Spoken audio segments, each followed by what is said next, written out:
We are going live. Yeah. All right. Uh-oh. We're going live. We can put some music to start. Okay. The music's already gone. And then I can share it to my mom, so my mom sees me. Nice.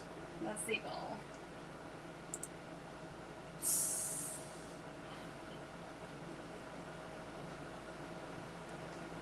All right.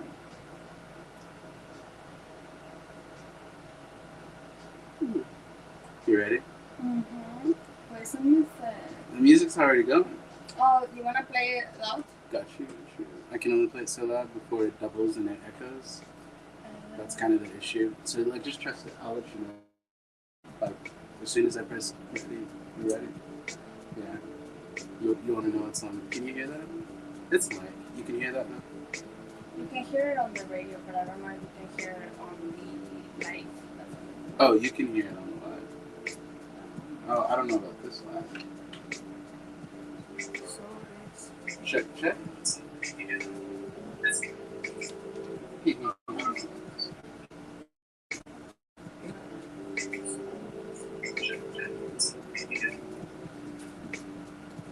Alright, Chuck. My phone's about to die, so this is the last thing we're gonna do, which is share this. Hello, y'all. Hello, y'all.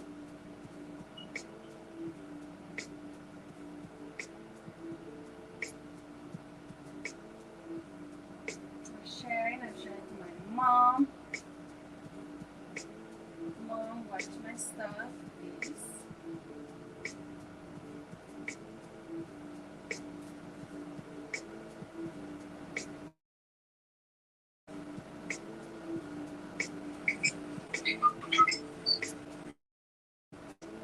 Why can't I share?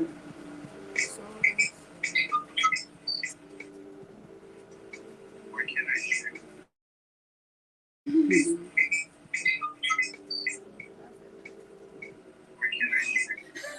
I love how we're both sharing to our moms. It's like that's the only thing that matters. I love how we're both sharing to our moms.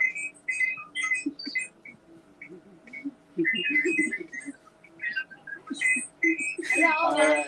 we're about to start. You just have to share to the moms. Mom's in the know. To the jefas out there. Yeah, hi everyone. This is Rebeltosa and DJ Fernie Mac. And we're here for the third episode of Friends to the Left, which is a just a conversation type of show. We'll play a little bit of music, but we are friends that spend a lot of time on the ground organizing low-wage workers, and we're always thinking about different ideas or different ways around how to do our jobs better, how to organize workers in general, how to bring people together. And we decided to bring this into this platform and share a little bit with you all, see if you're also thinking about the same kind of ideas. I don't know if you want to add something. What were you out? What were you doing? What were you not here? I missed last week's episode with Cecilia just because I was out in Houston, Texas. Shout out to Unemployed Workers United. Shout out to the organizer on the ground out there, Irvin Alvarez, because he spends days out with people. He spends days working jobs with people just to meet them and to show them, like, hey, there's different opportunities. I know we all see things like on Facebook, Instagram, whatever, where somebody's complaining about their job and there's really no resolve. But to be able to go into somebody's job and be like, yo, here's the alternative. Like, I know the circumstances here are rough, but here's what we can do about it. So you were in Houston, Texas, organizing with what kind of workers? Temp agency workers. So people who go into agencies where it's like day labor jobs. They're getting paid the day of. They don't know what job they're going into before they even go. So like a lot of the problems and issues we find might be like wage theft, or it looks a lot like maybe you're told you're going to go into a job for cleanup, but you end up doing a lot of heavy lifting, and these jobs pay very little. Just to give you a scale, like $10 to $12 an hour. If you need a ride to work, you got to pay maybe $5 on the day to even get to work. But and then no benefits. So if you're hurt on the job, there's really nothing that your job is looking to support you with. So these companies, a lot of them are just getting the most, and we're trying to combat that in Houston and Shout out to Unemployed Workers United. I don't think that people really understand what the scale of or the power that staffing agencies have in Tennessee and in other parts of the South, right? So, I mean, just to put it in perspective, a lot of the buildings that you're seeing, right, the sky rises, the big residential complexes, the multi-family, a lot of them are actually built through a lot of day labor, a lot of day laborers that are contracted to subcontractors, but also to a lot of staffing agencies. And this is not something that you see in the north states of this country, right? Like where unionization levels are high and a lot of more worker protections. But here in the South, you go to these day labor agencies and basically you don't get any training. No.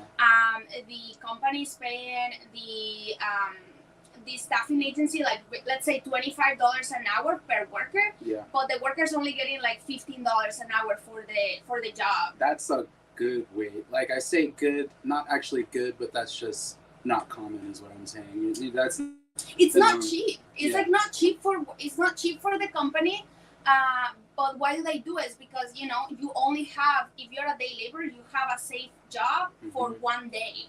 So that really takes away the power that you have to organize. And there's basically like where companies are using staffing agency labor because they don't want their workers to unionize. And that's like, the bottom line. Yeah. Wow. So I miss you. I was also out. I was in last week, so that's why we had to stop completely because we were out of state. But the last episode, I talked a little bit about the different theories of change. I talked a little bit about advocacy and organizing, how they're different. Yeah, I got some good feedback on that, by the way. People from not just Tennessee, not just people out in Texas. There's somebody who I want to share I want to share a little bit of their comments. Not right now. We'll share it later. But yeah. They were super hyped. The way that you broke down the different models as far as advocacy, organizing, and just realizing, I guess you could say like they have a different end goal and maybe they serve a different purpose. But like, how intentional do you want to be with your organizing? Yeah, it's like about power, right? So like, how do we understand power, right? Do we think that if you're in advocacy or if you're doing advocacy, if you're doing organizing, you know that you need to change the system as it is. You know it's a systemic issue, but the way that you approach it is completely different, right? Yeah. So an advocate, like think about the ACLUs, think about the expert-led type of reforms, like the lawyers or whatnot, the scientists. I mean, I used to be a scientist too, right? And like, you think that you're gonna put out the best research to convince the people in power that climate change is real, but like they know that it's real, right? Like you need to speak to power in a way that power understands, and that organizing does, right? Like you build power to coerce rich people to give you what you need or get what you want. Absolutely. Yeah, and with that, we are transitioning to the topic of the day. So you wanna introduce it because I feel like this is you. This is something you've been thinking a lot about, and like it's your thing, it's your fight. Well, today, some of you might have already seen it on Instagram. Maybe, I post a lot of questions on. I like to put questions out there on Instagram, mostly for the feedback. Just understanding how people relate to different terms and phrases. So, today we're just going to talk about individualism, collectivism, and interdependence, which I'm sure that's going to flow into codependence. So maybe I'm just going to start off with the individualism point of view. Give us some background. Like, why do you think that you were like, you really want to bring this topic here? Because I feel like you've been grappling with this. You've been talking to people. Like, what is something that you noticed? Okay. Well, one thing I noticed is like a lot of our work is purely for the people. Like, if you're talking to one worker about their rights, like you have to let them know, like, this isn't just for you, this is for all of us, this is our community rights, this is just us in existence here sharing space, this is all of our rights. And a lot of the times, we have to deal with thinking about self. Slight background, I'm an only child. Shout out to my mom, she did it by herself. Major kudos to her. But I don't know if that contributes to me being an individualist or not, just, having to think on my own all the time. But, that attitude of individualism, I will say, gets in the way of me thinking about others sometimes. Not that I'm selfish, but it's something you have to balance. because I don't want to shame individualism. I think it's very important to take time to look at yourself, but how does taking time to look at yourself impact you helping others, and looking out for the people who share space with you, whether that's your roommates, whether that's your colleagues, whether that's your friends, whoever it may be. How does individualism impact and how does that flow through you? So here's a quick definition about individualism, or on individualism, my own paraphrase. Individualism is the emphasis on your individual needs. Are you seeking things purely for yourself and you are disregarding collectivism? Or are you, well, yeah, that's just it. Are you seeking ends for yourself, or are you seeking ends for the group? One example might be, Cecilia has used this example with me, so I'm just going to steal it. Let's talk about a union. Of course, with every union, you have to vote and say yes or no, we want this union as a group of workers. Somebody decides, no, they don't want a union. No, they don't want a benefit. They don't want the benefits that come with a union. What reason is that? Is it because you don't want to frustration or the tension with your bosses? But like, what do your values say? If your values tell you that you care about people having health benefits, if you care about people getting a raise, or people having space to be checked in on, or maybe better access to mental health opportunities and things like that, I don't know. Where do your values take you? If you're voting no and you're saying you don't want all these things, you are probably leaning more into the stress of the situation, and you're saying, I don't want to go through the frustration or the process. I don't want to lose my job. Yeah, I don't want to lose my job, which you probably won't. But if you, well, I think this is where we should segue into collectivism. Yeah, I mean, I think you think about it, right? So the collectivism is prioritizing the needs of the collective above your own, right? And a lot of people, I feel like, confuse what it means, right? It doesn't mean extroversion or introversion. It doesn't mean forgetting about yourself or your needs or your autonomy. Yeah. Collectivism is about looking at specific things that you cannot accomplish on your own and prioritizing that over your immediate individual want or comfort, right? Yeah. So when we're talking about a union, for example, this is, we can get really in depth because there's a lot of ways in which individualism manifests into our lives, and that only benefits the people in power, right? So that's something that is very important. Absolutely. So can you tell? Sorry. Can you tell a little bit about Chile? Yeah, I mean, not right now. I'm gonna start. Like, I am being geeking out about Chile. I do that. So. Get ahead of myself. But yeah, no, what were you gonna say then? Yeah, I mean, I feel like in talking about a union, like what Fernie Mac was talking about, many workers are gonna experience risk. They might lose their job. They might be afraid because joining a union is risky, right? So yeah, they might not act because they are afraid and they're concerned about themselves. But there's also like a more explicit definition of an individualist, right? So like a person that is purely individualist might, for example, when the boss is trying to break the union, they might offer benefits to some employees over others, right? So some of them might be like, hey, I'll give you a raise, I'll give you a nice, an extra, like I'll let you fix your own schedule, I'll let you have some mild little benefit, extra $2 an hour, right? Yeah. And so some employees see that and say like, well, I don't need to fight with my coworkers anymore. I already got a raise, so like, whatever, like my coworkers who, right? So they can stop unionization efforts reason, or because they already got the benefit that they wanted, or maybe they think that they are gonna be able to advance at the workplace if they betray their comrades, right, or their coworkers. So that's a person that is an individualist. For that $2 an hour raise, like if you put it in perspective, the things that you could have accomplished with the union are a lot better than what those. I mean, if you are a part of a democratic union. Like, it's a lot more than that $1 raise that the boss is trying to give you. Where does collectivism, for that one person who, okay, I have $2 an hour. You've offered me $2 an hour. You've told me I can change my schedule. Maybe I don't have, any better benefits, but maybe I can take that individual route and like look out for myself. But if I'm taking the collectivist approach, what does that look like? It means sticking through it. It means struggling with your coworkers, which might not be the easiest people to deal with, because once you're in a workplace or in an apartment complex, you don't your neighbors and you don't get to pick your coworkers, right? Yeah. It's like your boss usually picks your coworkers.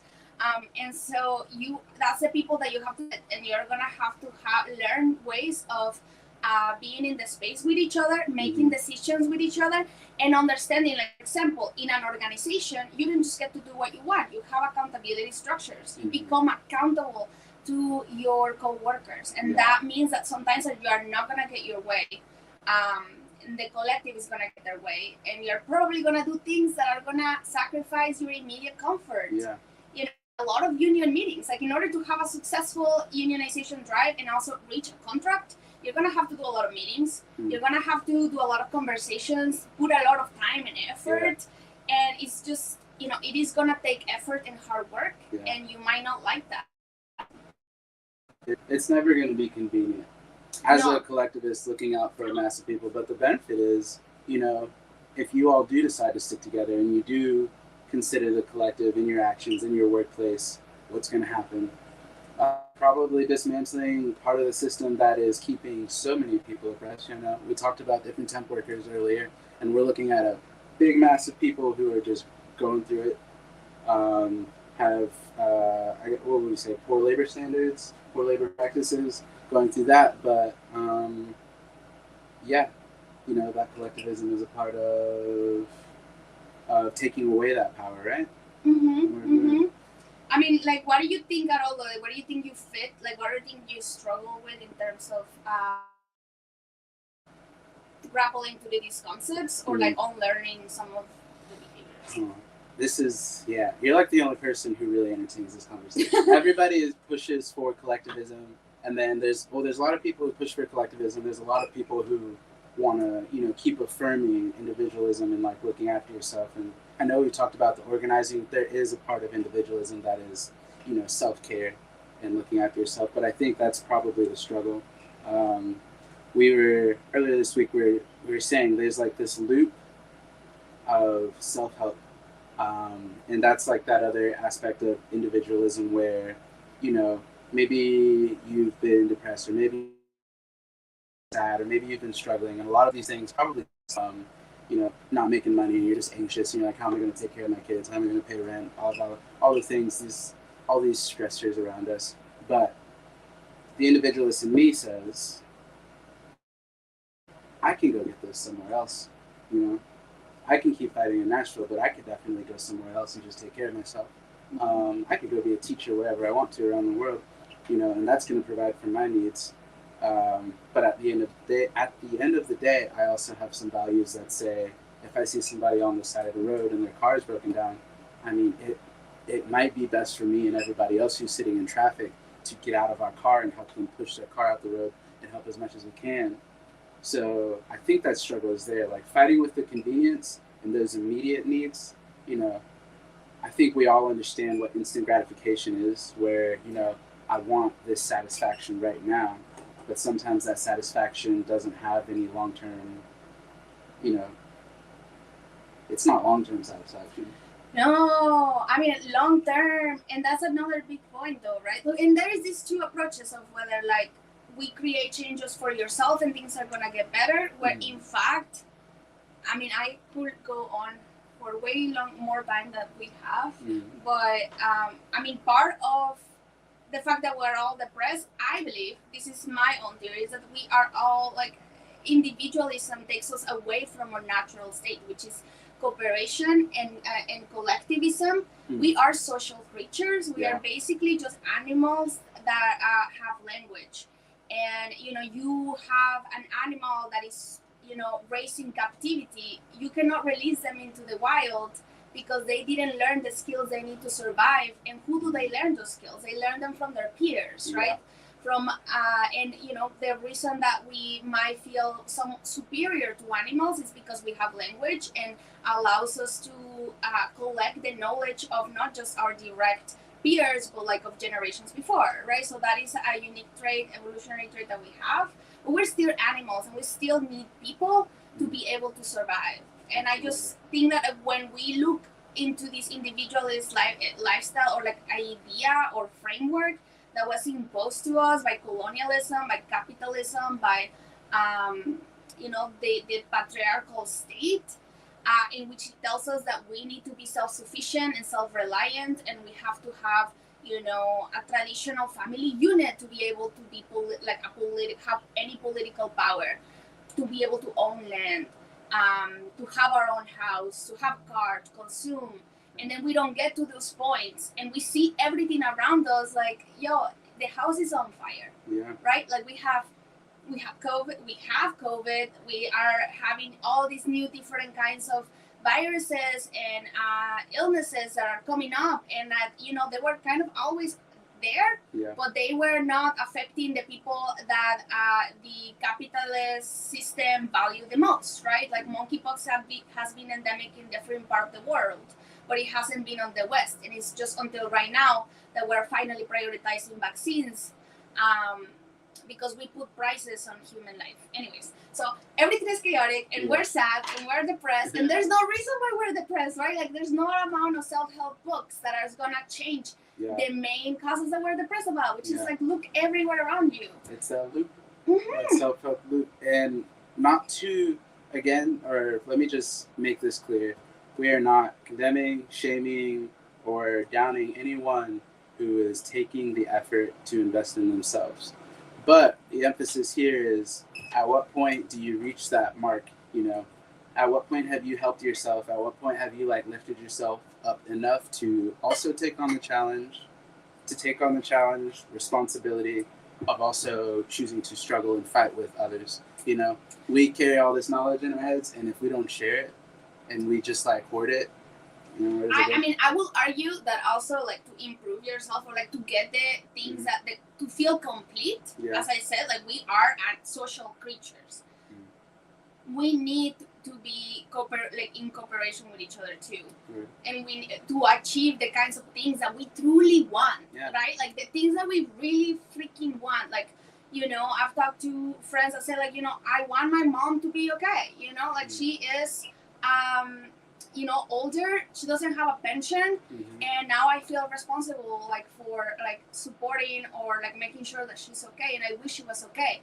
And in so many other countries, you don't have to ask these questions because people have pensions, right?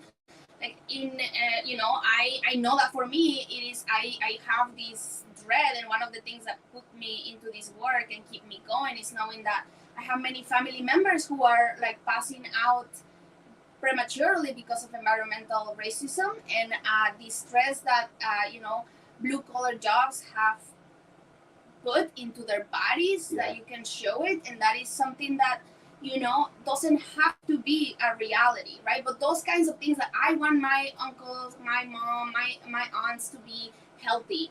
I want my family members to have pensions. I don't want to have to worry about going to the doctor. Those are the things that we really, really want, and we cannot accomplish those on our own. So, in order for us to, no amount of self-help is going to get us that healthcare. No amount of self-help is going to make sure that our moms are okay. That they will have pensions, right? For that to go into the collective. So that's what I'm saying. Investing in yourself is great, but you need to understand that those things that you really, really want, you cannot accomplish on your own. Absolutely. This week, I'm just going to share a quick response from one of my buddies, because I asked people, how do you relate to individualism, collectivism, blah, blah, blah. But I always end the conversation with a follow-up to point it back to collectivism, because I'm going to advocate for us, our self-help and our self-love. But I'm also going to advocate for the perspective of how do we step in the community. So the question was, what's something that you want to see change where you are that's specifically for the betterment of all, that truly serves the community around you? What do you see the community around you needs? Shout out to Joshua Dowding. He's down in Florida in Orlando, and he said, our community that's experiencing homelessness is rising as Orlando becomes more and more expensive. fair and sustainable wages for our working class as well. And that's just, that's him talking about Orlando, but how many people around the country relate to that sentiment right there? And that's just like a prime example. That takes all of us to make that ask. It would take hundreds of people to make that ask, It's not going to be 5 or so people going to the local government saying, yeah, we need more housing. But, shoo, was a triggered. Serious triggered if you didn't see it. But, yeah, it takes us all. It takes so many of us. I feel like I have seen a lot this meme that keeps circling around that says, oh, you need therapy. And at some point it's like, y'all like say that people need therapy way too often. Like what you need is a revolution. Yeah. Right? Like, cause it's like, okay, there's only so much that it's becoming a cop-out. I love it. Yeah, we deserve therapists. We should all go to therapy, but also at some point it's like we're depressed because look at.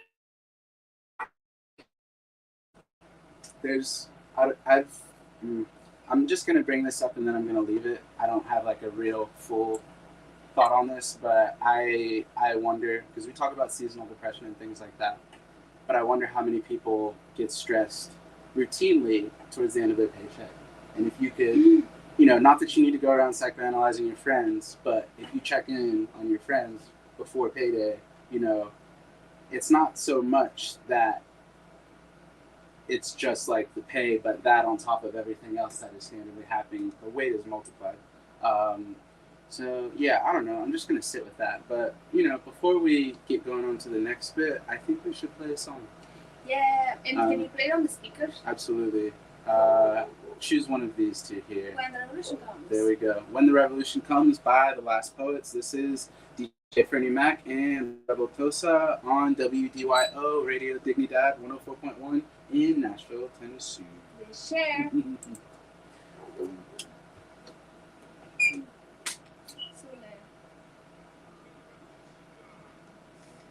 the revolution comes, some of us will probably catch you on TV with chicken hanging from our mouths. You'll know it's revolution because there won't be no commercial. When the revolution comes, when the revolution comes, preacher Pentagon split the scene with the communion wine stuck in their back pockets. Faggots won't be so funny then, and all the junkies will put their nod and wake up when the revolution comes. When the revolution comes, transit cops will be crushed by the trains after losing their guns, and blood will run through the streets of Harlem, drowning anything without substance. When the revolution comes, when the revolution comes, when the revolution comes, when the revolution comes. I hope pearly white teeth for all the mouths that speak of revolution with the cause of revolution is 360 degrees. Understand the cycle that never ends. Understand the beginning to be the end, and nothing is in between but space and time that I make or you make to relate or not relate to the world outside my mind, your mind. Speak not of revolution until you are willing to eat rats to survive. When the revolution comes, revolution is sound. When the revolution comes, when the revolution comes, guns and rifles will be taking the place of poems and essays. Black cultural centers will be fought, supplying the revolutionaries with food and arms when the revolution comes. When the revolution comes, white death will form the walls of museums and churches, breaking the line that enslaved our mothers. When the revolution comes, when the revolution comes, Jesus Christ is going to be standing on the corner of Lenox Avenue and 125th Street, trying to catch the first gypsy camp out of Harlem. When the revolution comes, when the revolution comes, Jew merchants will give away matzo balls and gefilte confession to anyone they see with an afro. Frank Shippen will give away the Apollo to the he sees where the revolution comes. When the revolution comes, trying to straighten their heads, and straighten heads will be trying to wear afros. When the revolution comes, when the revolution comes, when the revolution comes, when the revolution comes. But until then, you know and I know niggas will party and bullshit and party and bullshit and party and bullshit and party.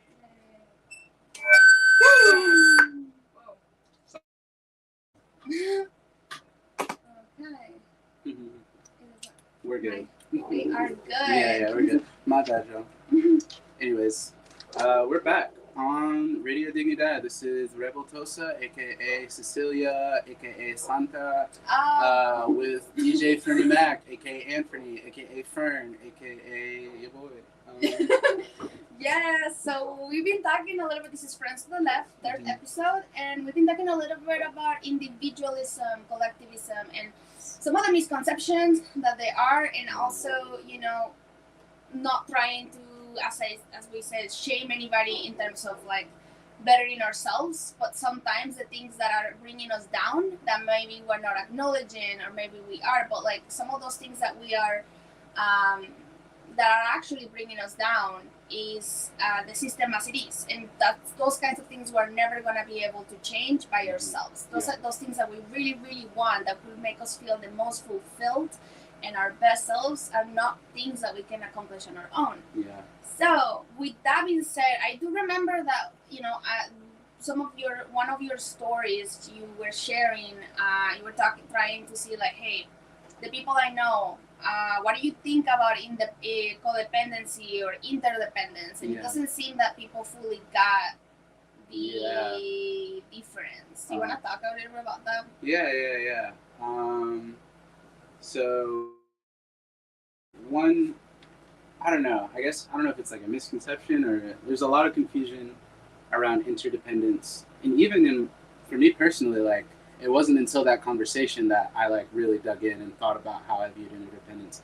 But like, I think naturally all of us understand what codependency is. All of us understand those relationships, whether that's with our friends or with our family. Like, maybe you want to go out and you need the right person around you to make sure you're having fun. That is like some form of codependence. But if you both are adding to each other, and it's not like my fun is dependent on yours, then it is interdependence. So let me break it down a little bit more.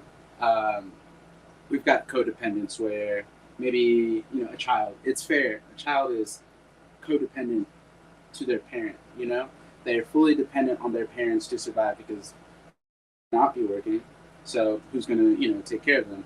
Their parents, who's making the money, bringing back, taking them to the doctor, wherever they need. That child is probably fully dependent on their parent to get them to school, get them to work, the food, all these things.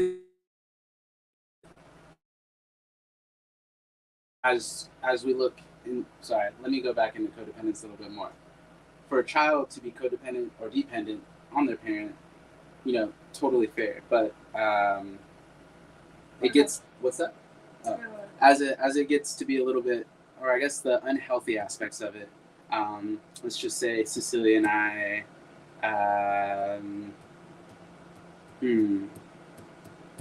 this is hard, codependence. I really don't have to use us as an example, but a codependent relationship might look like you needing money every single day from your boss, like temp agency workers, for example. They're not making enough to survive, but they are making enough daily, if that makes sense. They're not making enough to like keep paying rent, but they are making enough to have something in their pocket. So there's that feeling of gratification, like, okay, I am getting some money today. That's a good example. Yeah, we're getting some money today put in our pocket. It might be $90, it might be $80 put in our pocket. But of course, that's got to go back home. That's got to be whatever. But it's not healthy because, one, the boss man, boss woman of the agency, they're not paying enough money. They're giving you enough money for you to need to come back. And that's kind of the issue with codependency. It's, I need you to follow through for me to get by, but it is not, helping me sustain myself. Whereas interdependency, and this was, I think you should be the one to break down interdependency because you understood it a lot better than I did. No. I think that's great. I think that was perfect because you are using in 1 year, like this is the first time I hear you use like the staffing agency relationship, like the worker at a staffing agency. It has a codependent relationship with their boss, and like many low-wage workers have a codependent relationship with their boss. And I am arguing that codependency is, obviously it's completely different than the dependency, but it's just kind of a symptom or manifestation of the individualistic lives, the individualistic set of values that were imposed to us by imperialism and capitalism and a lot of it's a neoliberal idea, right? That you should be. They make you feel, the system makes you feel like you should be self-reliant, that you should be doing all these things, that you should go against your own nature, because as I was mentioning, we are all social creatures. We are all creatures that enjoy living in community or that need to live in community. And which doesn't mean that our autonomy is gone or our autonomy or independence is gone, right? Like we are independent, we are making our own decisions even in community. But when you have that like mindset that you should be completely self-reliant on your own, and then you create these dynamics, like what happens is that the worker loses value on their own. They have too much shame of not accomplishing what they are supposed to be able to accomplish in this capitalist society. It's not set up for accomplishment. It is not set up for accomplishment unless you are one of the billionaires, one of the people that are completely governments that are hoarding wealth with the stolen labor that they take. They can steal our labor because we feel ashamed of ourselves because we are working class or we're workers, and then we enter these codependent relationships with our bosses. And we allow this kind of exploitation and codependency. Can I add another one real quick? Yeah. Emotional codependency as well. We are fully reliant. It sucks, and we're trained this way. It happens when we're in school. We're looking for some kind of validation for, hey, I've done enough. So in school, maybe that looks like getting a C in your class, a D in your class. Those things are like judgments to give you some kind of basis of I've done well or I've not done well. Whereas you go to school, maybe you go to college, maybe you don't, but you step into the workforce, and at the end of the day, if your boss is telling you you didn't make your quota, slightly, that hurts you a little bit.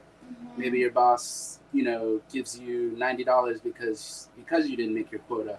Gosh, that hurts because I also needed $150. But our boss is not taking into account the things that we need in our lives. All the contributors outside of work. Maybe today is just not the day to meet the quota.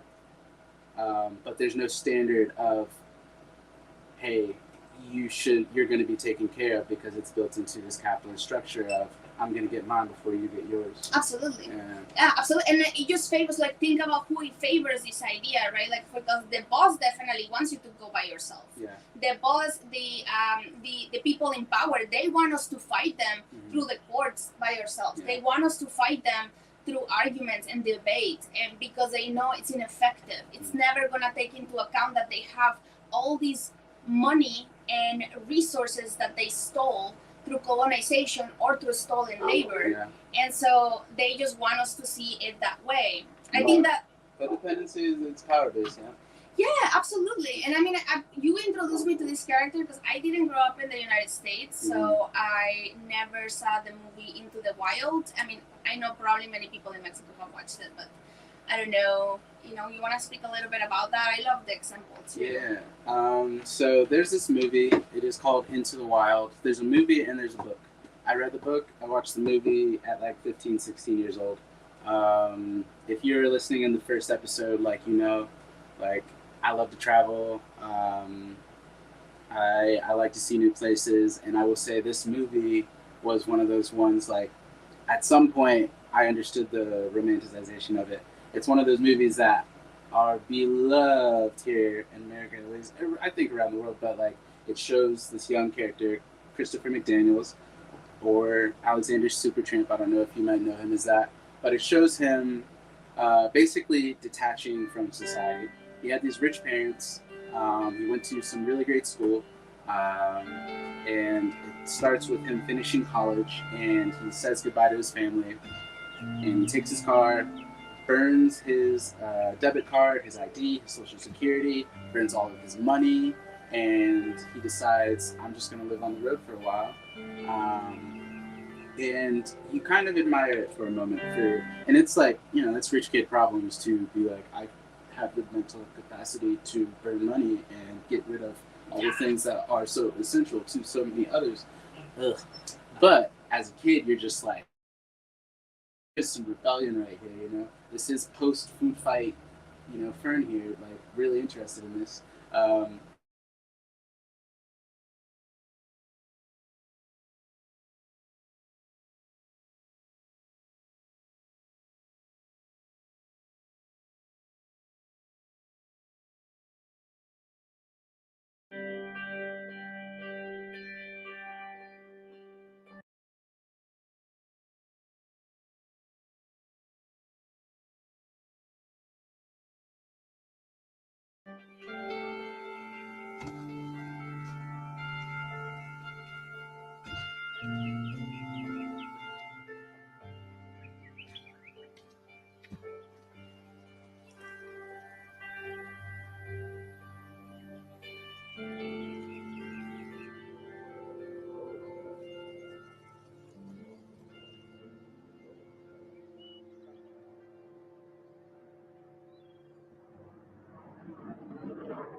Hey,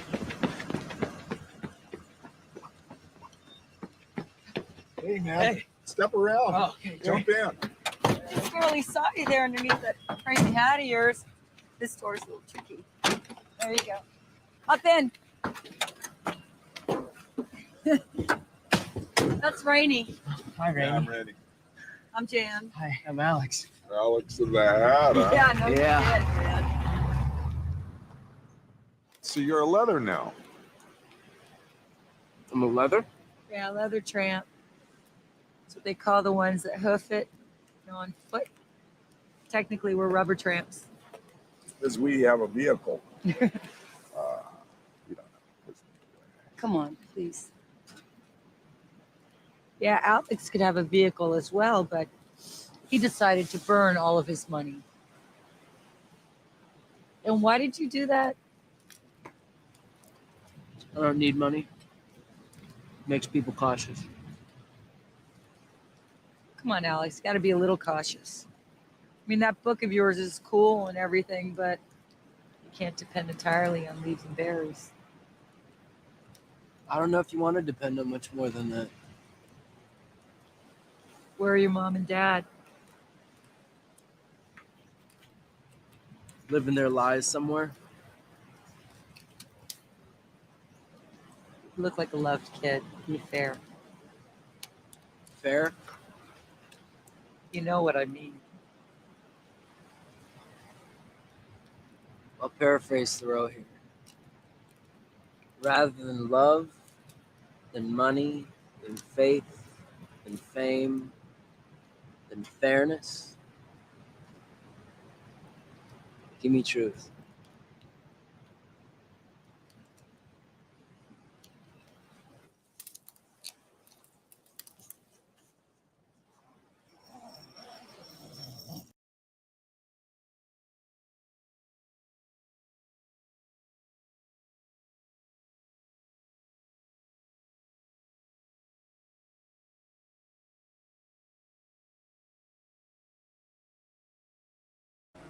In that scene, he's getting picked up by some folks who had a van. Alexander has sold his car, or didn't even sell his car.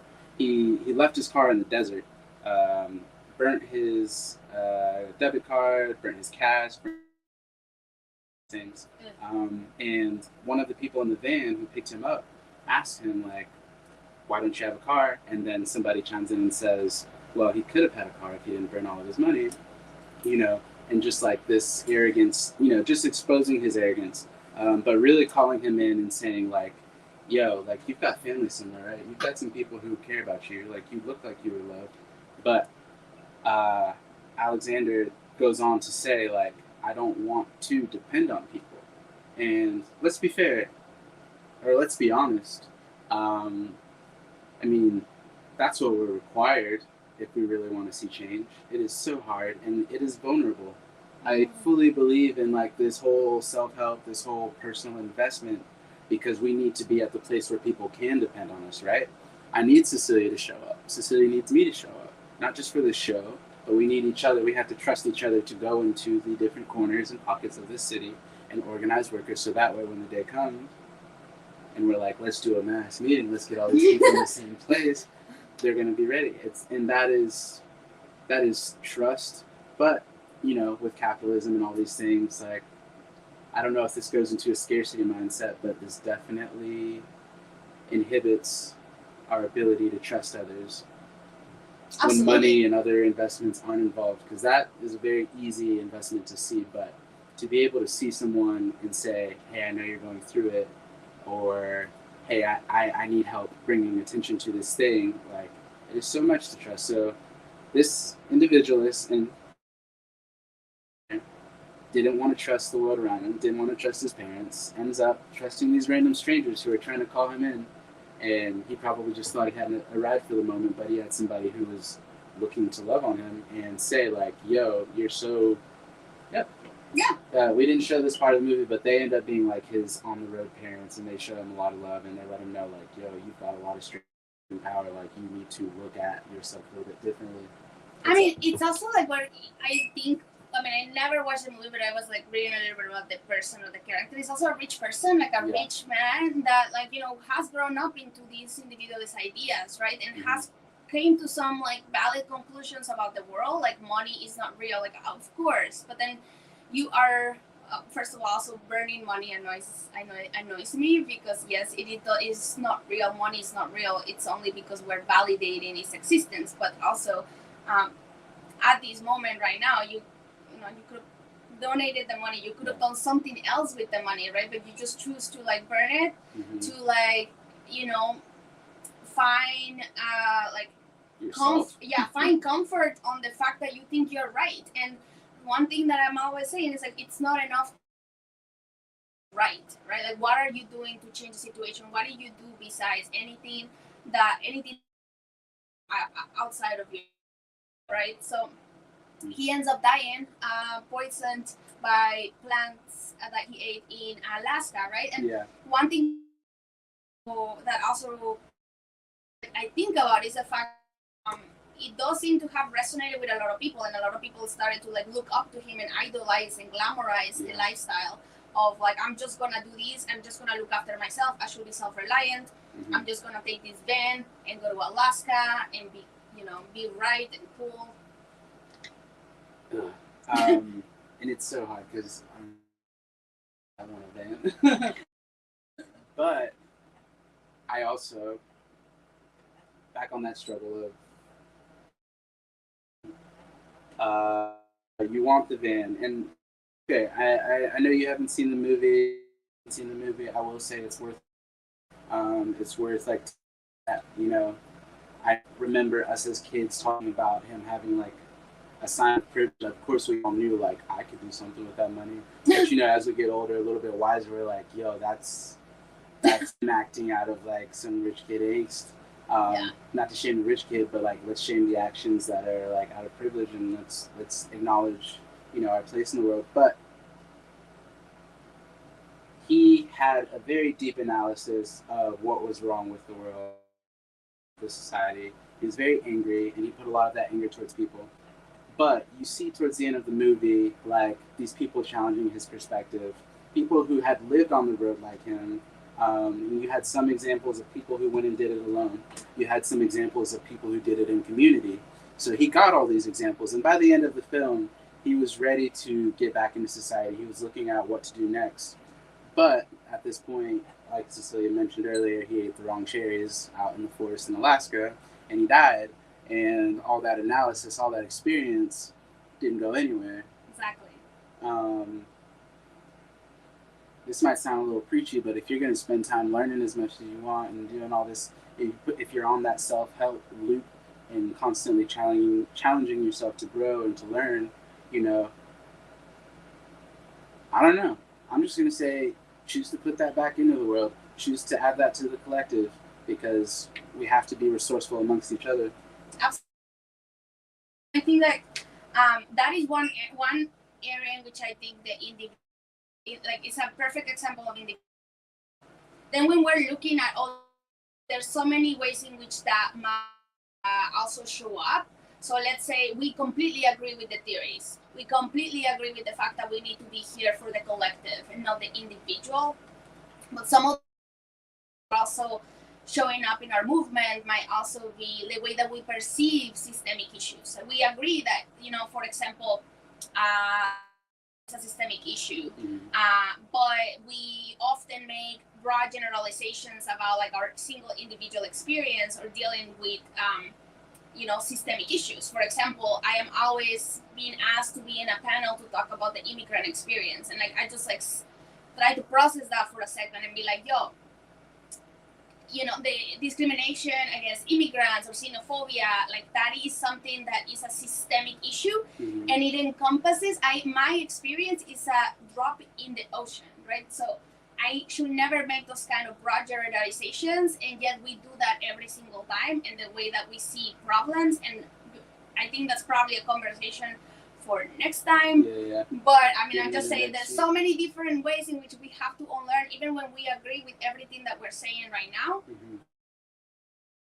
That drive might show up just because we are programmed that way. And maybe we can talk a little bit about something positive, like Chile. Let's play a quick song real quick, and then we'll get done for that. Yeah. We only play 2 songs an episode. That's what we do.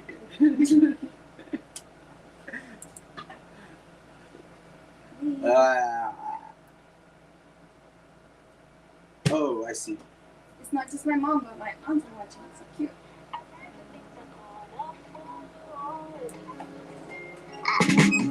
I never seen a world in color. I pray for things I can't afford. Cars and goals and items on the checklist. Living in a world full of cravings. An addiction where no one is born. Funny how ungrateful you can be when there's people hungry. People dying every day and your life is lovely.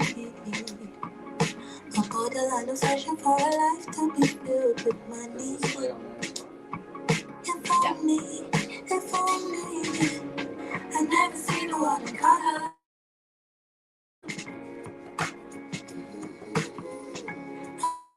I can't afford. Lights go out and cold with no electric. Waking up for breakfast. An affliction of just being poor.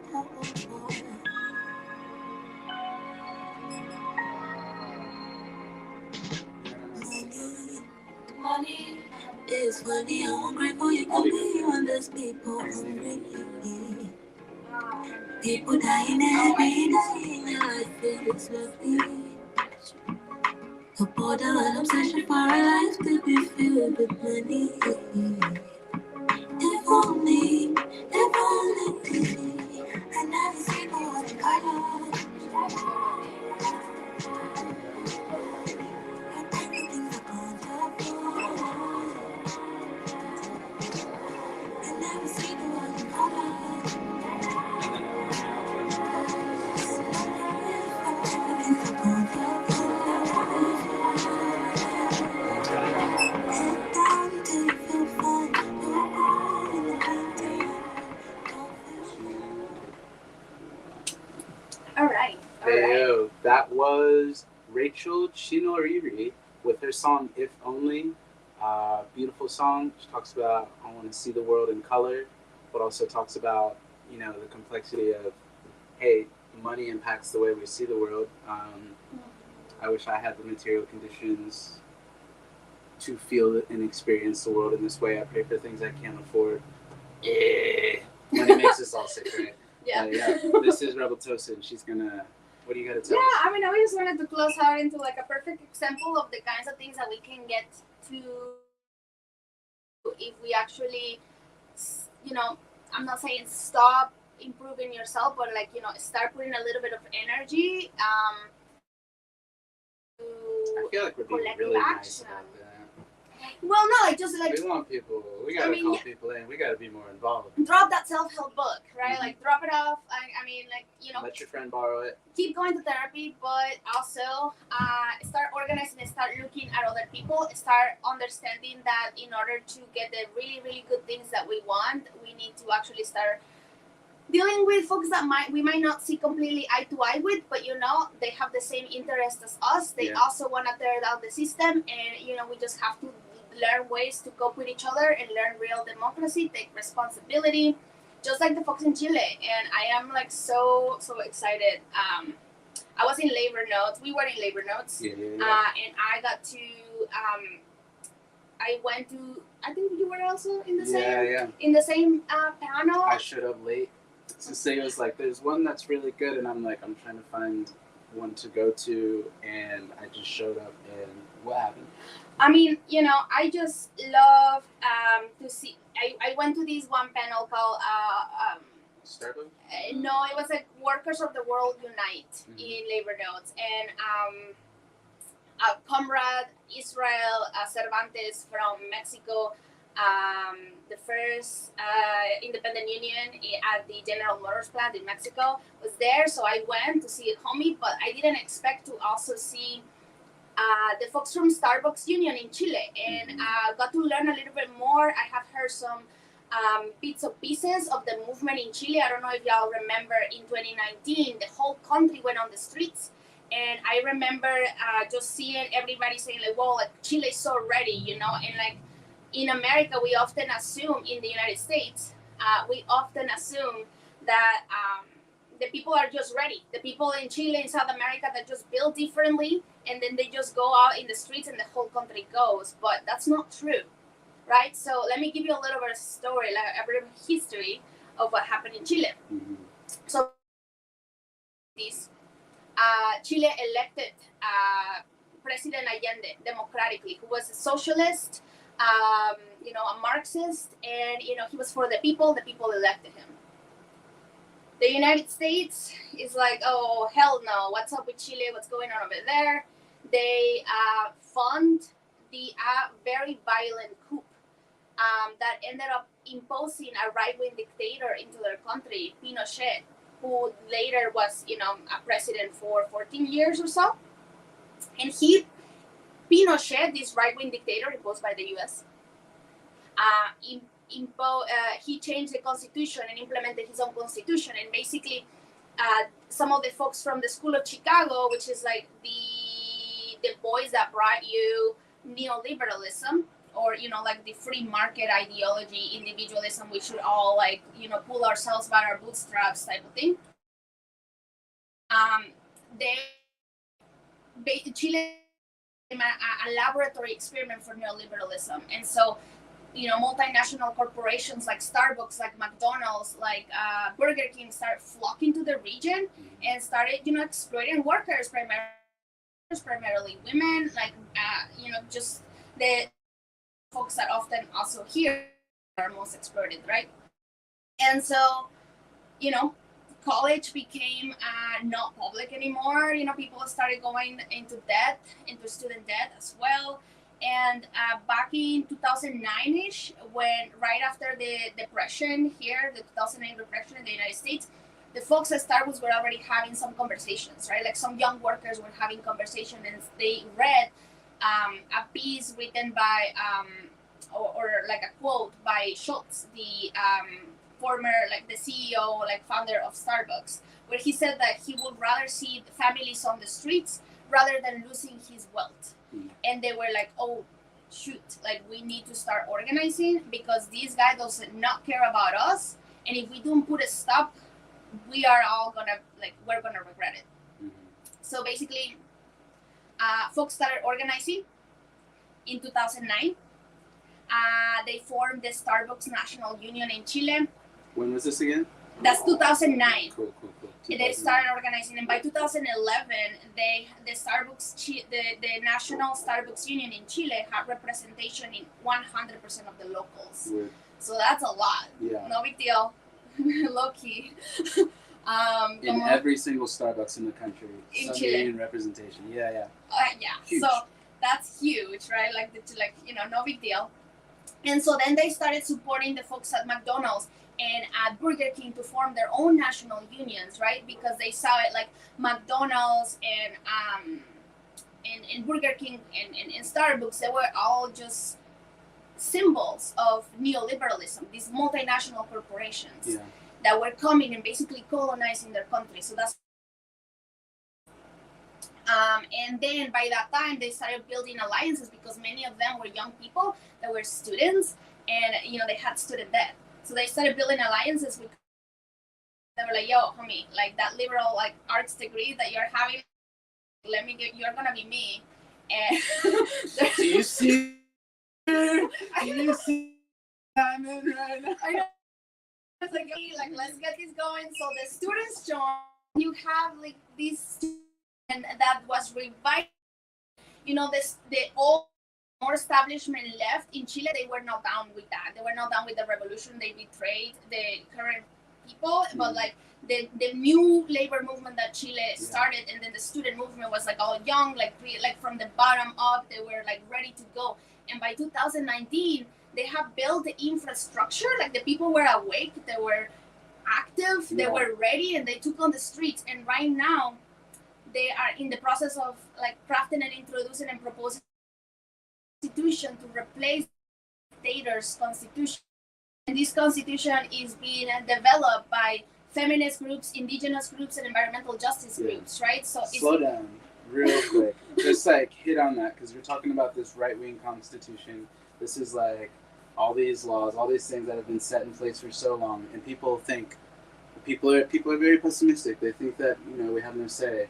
But you're talking about a 10-year period of people educating themselves, coming together, organizing, not just in one, like, I need you to be over there, and the county right there also having the same conversation. And it was decades, right? Like decades of surviving fascism, because, like we have,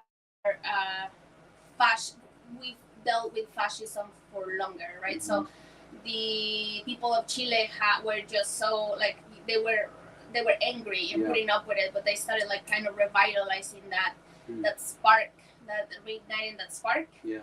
And then now they're pushing out this freaking constitution, right? Like they're changing the constitution. They're gonna make it one for their vision of a feminist, environmentalist, and plurinational republic, right? When we say plurinational, right? It's like you are valuing indigenous sovereignty. You're valuing, like the self-determination of different groups, right? Working together, and I'm gonna play this one clip to end. During the 70s, when they imposed this dictator, there was this one guitar player musician that was a huge part of the leftist movement back in Chile in the 70s, and he played this song called "El Derecho de Vivir en Paz," the right to live in peace, Victor Lara. And so during the violent coup, they basically tortured him. He died of torture for the coup that was like financed by the United States, and he got his hands cut up, his tongue cut too, and then there's rumors, or like the stories say that the people who were torturing him were asking him to play guitar like that. And then now years later, flashback to 2019, when people took the streets, they took that as their anthem, and they started to play in our streets of Chile. So if you haven't seen it, I am gonna share with you because it's a beautiful thing, and then we can close out with that. Mm-hmm. We should share this on Instagram and Facebook later too. Yes, absolutely. Mm-hmm.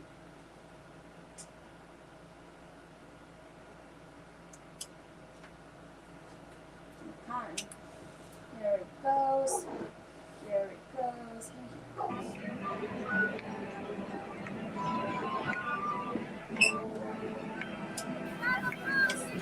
Here.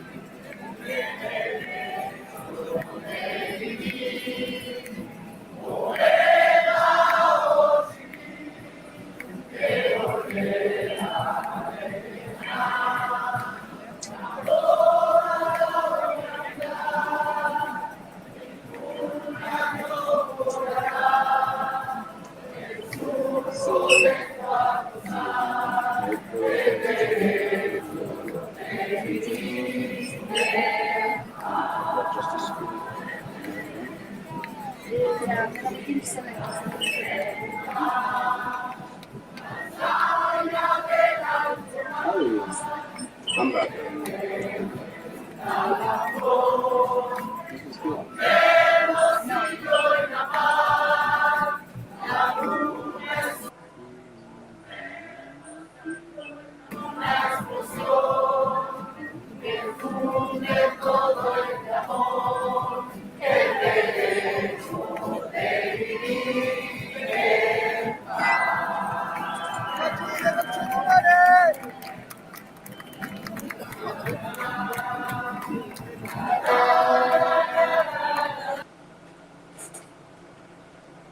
All right. So, doesn't that make you like? Yeah. If you couldn't see the video, just imagine hundreds of people in the street singing the same song, but what were they saying? Playing guitar, el derecho de vivir en paz, the right to live in peace. Look it up, look the song up, and yeah. Word. We got one more announcement for you because we've talked about all this collective effort. We've talked about, just like we talked about individualism. We've talked about collectivism. We've talked about interdependence. I don't think we got into interdependence enough, but we also, next week maybe we have to touch on that a little bit more. But we also talked about codependence and what it looks like, to be a little bit healthy, to have a healthy reliance on each other. That's really the goal. Healthy reliance on each other, trust. But how do we look, or what does it look like for us to be coming together? What does that look like? How do you learn that? What do you need to go to school for this? Is this a bachelor's degree program, or is this like, I don't know? No, absolutely not. Please, no. Listen. I think like the first step is to skill up, to learn how to organize. Organizing is really, it's not rocket science, as they say. What are we doing this weekend? But it is a skill to learn. And we need to, in order for us to build a awake and active working class that is ready to fight, ready to go, ready to stand up to power, we need to become conscious and we need to come together. So we are hosting a justice school this weekend, Saturday and Sunday, August 27th to 28th, from 10 a.m. to 6 p.m. It's a weekend of workshops. You're going to learn, how to build high participation tenant unions, learn the secrets of a successful organizer, which is a series of trainings that I've done with labor notes at the conference and with groups of workers in different parts of the country and also in Mexico. So we've done this before, right? These are solid trainings that have worked, that have received good feedback, and we're putting all of this together. We're having different art workshops, like son jarocho trainings, different kinds of trainings that will strengthen our capacity to build movements and across different ages. So all ages welcome. There will be lunch, there will be accommodations, English and Spanish, and it's donation based. So nobody's gonna be turned away if you don't have the money to pay. If you are able to, the recommended donation is $50 for the weekend. But as we said, it's a sliding scale. I added the registration link in the comments, so there will be tickets at the door, but if you register on time, that allows us to prepare accordingly for lunch, accommodations, and whatnot. One of our members, Gladys, is making pupusas from scratch, and she's amazing. She makes her own cheese, she makes the pupusas, she makes everything from scratch, and it's delicious. So that's gonna be the lunch. I got a question. Yes. Who's teaching some of these courses, these classes? So some of those are me. Some of those are, Nelson, which is DJ Nelson from La Voz de los y las Obreras en Resistencia. Nelson is a former labor leader from Honduras. He's a refugee here in the United States. And he has been a leader on some big campaigns that got some, big wins for workers. I remember learning about some of the campaigns that he was actually involved or leading back in college. So he knows his stuff. We're gonna have a member facilitate a conversation on gender fully in Spanish. We're going to have There's one on toxic masculinity too, right? that's Nelson is teaching toxic masculinity, on Yeah. learning toxic masculinity. Mm. We're gonna have Julio teaching some puppetry, Alfredo some jarocho. We have Mina from DSA teaching us leading a discussion on the queer history of labor and labor movement. Shout out to Mina. Shout out to Mina. Shout out to Mina. Paige and Sochi from Rock are gonna be talking about like what to do if your boss breaks the law, right? Like what if like they're like, you know, what are the different forms of wage theft out there, and what are the different unfair labor practices that your boss cannot do, especially if you're forming a union or organizing or any kind of thing. So Yeah. this weekend, Word. register. That sounds so good. That sounds so good. I'm pretty excited. You're coming, right? I'm coming. Yeah, yeah. Hopefully we get some more people to show up. I hope there's too many people, so that way we know we got. I don't know. Some interest. Yeah, yeah. Because Nashville, it's time to stand up. Time to stand up. But that is the end of it for the day. You've been listening to DJ Fernie Mac and Rebeltosa, and we are here at Radio Dignidad 104.1 here live in Nashville for the third time. We're going to be back next week, and let's see what we get into. But we're going to send you off with a song called Reclaim by Bakar. That is Reclaim. All right, y'all. Y'all have a good night and be safe on the road. Bye. Bye, Mom. Bye, Mom.